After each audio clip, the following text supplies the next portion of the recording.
I am going to teaching you what is a verb and how many categories there are, and also where we generally use first form, second form, third form of the verb. Let's see. So first of all, what is a verbs? Verbs क्या होती हैं? A verb is a word that expresses an action or state of beings. यानी verb एक word है जो express करता है या जो बताता है हमें एक्शन के बारे में. यानी जिस भी सेंटेंस के अंदर में कोई भी एक्शन होता है, that is called as a verb. Let's see in details. He is going to village means वह गांव जा रहा है. I will help her, मैं उसकी मदद करूंगा. In the sentence help is a verb. You should not cheat him, तुम्हें उसे धोखा नहीं देना चाहिए. So in the sentence cheat is a verb. And last one is why she is crying, वह क्यों चिल्ला रही है, वह क्यों रो रही है. So in the sentence crying is a verb. Let's see more example like laugh means हंसना, write means लिखना, forget means भूलना, swim तैरना, break रुकना या तोड़ना, climb चढ़ना, keep बैठना, give देना.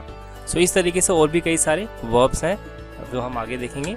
There are basically two types of verbs, right? So first is transitive verbs जिसको हम कहते हैं सक्रियक क्रिया, and second called is intransitive verbs that is called in Hindi अक्रमक क्रिया. अब ट्रांजिटिव वर्ब जनरली होता क्या है? Transitive verb are those verbs which taken an object along with them. यानी जिस भी वर्ब के आगे कोई ऑब्जेक्ट होता है या कोई अदर वर्ड्स होता है, उस वर्ब को एज ए ट्रांजिटिव वर्ब्स कहते हैं. For example Ram eats food. So in this case eat is a verb and food is a object. तो यहाँ पे वर्ब के बाद में ऑब्जेक्ट है, डेट मीन्स ये ट्रांजिटिव वर्ब हुआ. Next example he will go to his house, वह अपने घर जाएगा. So in this sentence go is a verb and after the verb to his house it's a object. So that means it's a transitive verbs. Next she playing a guitar, वह guitar बजा रही है. सो playing is a verb and a guitar is a object. So that means if any verb after any object, so that means there is a transitive verb. And next one, what is the intransitive verbs? Those verbs which do not need an object to accompany them are intransitive verbs. मतलब जिस भी verb के आगे कोई object नहीं होता है या कोई word नहीं होता है, वो intransitive verbs कहलाता है. For example, she is so tired, वह बहुत थक गई है. तो tired is a verb and tired के बाद कोई भी ऑब्जेक्ट या कोई भी ऑब्जेक्ट या वर्ब या कोई भी वर्ड नहीं है, that means it's a intransitive verb. I have to go, मुझे जाना है. So in the sentence go it's a verb and after the verb there is a no object, there is a no word, that means it's a intransitive verb, right? I hope so you understand what is the difference between transitive and intransitive verbs, and you also know what is a verb. Okay, let me in detail. So verbs की basically 3 forms होती हैं, यानी past, present and past participles. यानी verb की first form, second form, third form. तो इन सभी को हमें कहाँ और किस केस में जनरली यूज़ करना होता है उसके बारे में मैं आपको बताता हूँ. Let's see. सो सबसे पहले मैं आपको बताता हूँ थर्ड फॉर्म जनरली कहाँ यूज़ होता है.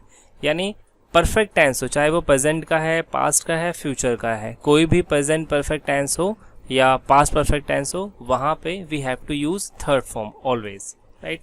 देन सेकेंड फॉर्म हम हमेशा पास्ट इंडेफिनिट के अफर्मेटिव सेंटेंसेस में ही यूज़ करते हैं. मीन्स अगर पास्ट इंडेफिनिट का कोई नेगेटिव सेंटेंस है, इंटेरोगेटिव है, इंटेरोगेटिव नेगेटिव है, तो वहाँ पे हम फर्स्ट फॉर्म यूज़ करेंगे. बट अगर वो अफर्मेटिव सेंटेंस है तो वहाँ पे we have to use second form. For example वह अपने घर गया, he went to his house, right. फिर थर्ड फॉर्म में लाइक प्रेजेंट परफेक्ट हो, पास्ट परफेक्ट हो या फ्यूचर परफेक्ट हो. फॉर एग्जाम्पल वह घर चला गया है, he has gone to home, right.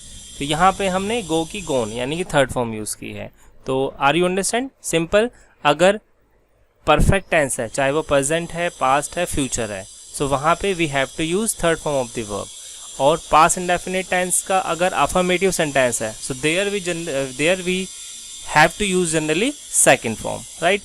and first form यानी इसके अलावा जो भी हमारे टेंसेस बचते हैं like present indefinite, present continuous, present perfect continuous, not a perfect, right, present perfect continuous, इनमें हम फर्स्ट फॉर्म यूज़ करेंगे. ऐसे ही past indefinite, past continuous, past perfect continuous, यहाँ भी हम वर्ब के फर्स्ट फॉर्म यूज़ करेंगे. Then future indefinite, future continuous and future perfect continuous. In this cases में भी हम वर्ब की फर्स्ट फॉर्म यूज़ करेंगे. Right. Verb is a basic pillar in English grammar. If you know all kinds of verbs, that means you have a good commands in English language, right? So अब आता है कि अगर हम verbs को याद कैसे रखें. तो देखिए कुछ फॉर्म्स ऐसी होती हैं जिनके first form, second form, third form they are equal to each other. For example read, read, read, cut, cut, cut, put, put, put and और भी हैं like cost, cost, cost, cast, cast, cast. तो इस तरह से कुछ ऐसे verbs होते हैं जिनकी first, second, third form they are equal to each other. So it's a very easy, may be you will learn easily, right. And कुछ वर्ब्स ऐसी होती हैं जिनकी थ्री फॉर्म्स यानी कि तीनों forms, first, second, third form they are different to each other, right. Like go, went, gone, ring, rang, rung, blow, blew, blown, do, did, done, ride, rode, ridden, drink, drank, drunk, लाई, ले, लेन, ईट, ate, eaten. तो इस तरीके से कई सारे verbs हैं जिनकी third form, second form, first form they are different to each other. इसके अलावा भी कई सारे हैं, वो लास्ट में मैंने दे रखे हैं, पूरी लाइब्रेरी है वर्ब्स की.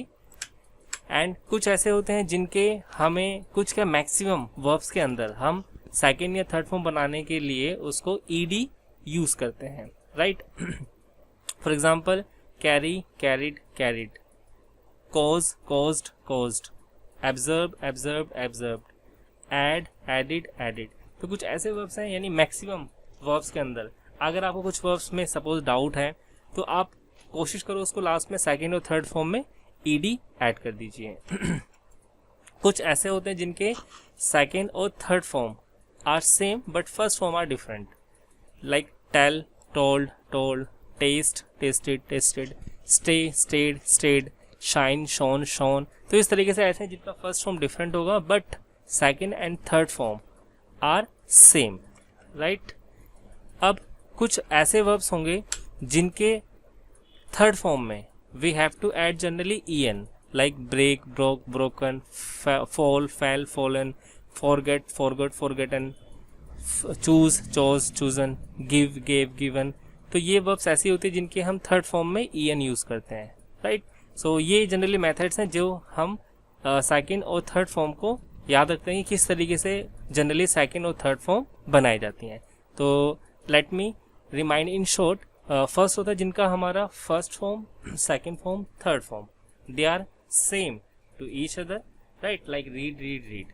एंड कुछ वर्ब्स ऐसी होंगी जिनकी तीनों फॉर्म डिफरेंट होंगे, like eat, ate, eaten, right. कुछ फॉर्म्स ऐसी होती हैं जिनके अंदर हमें थर्ड फॉर्म और सेकंड फॉर्म बनाने के लिए ईडी यूज करना होता है, like abuse, abused, abused, right. कुछ ऐसे होते हैं जिनके अंदर हमें सिर्फ और सिर्फ थर्ड फॉर्म के अंदर en ऐड करना होता है, लाइक फॉल, फैल, फॉलन. तो ये कुछ ऐसे वर्ब्स हैं जो हम उनको सेकंड या थर्ड फॉर्म में बनाते हैं. उसके बाद आगे मैंने यहाँ पूरी लाइब्रेरीज बना रखी है, पूरी वर्ड्स की, पूरे वर्ब्स की फर्स्ट, सेकंड, थर्ड फॉर्म की डिटेल्स बना रखे हैं. यहाँ पे उनका मीनिंग है, फर्स्ट फॉर्म क्या है, सेकंड फॉर्म क्या है और थर्ड फॉर्म है. ये सभी स्लाइड्स पे सभी उसके डिटेल्स हैं. So may be if you learn these all verbs, that means you have a good command in English grammar, right. So if you have any doubt, any confusion, so you just write any question in comment box.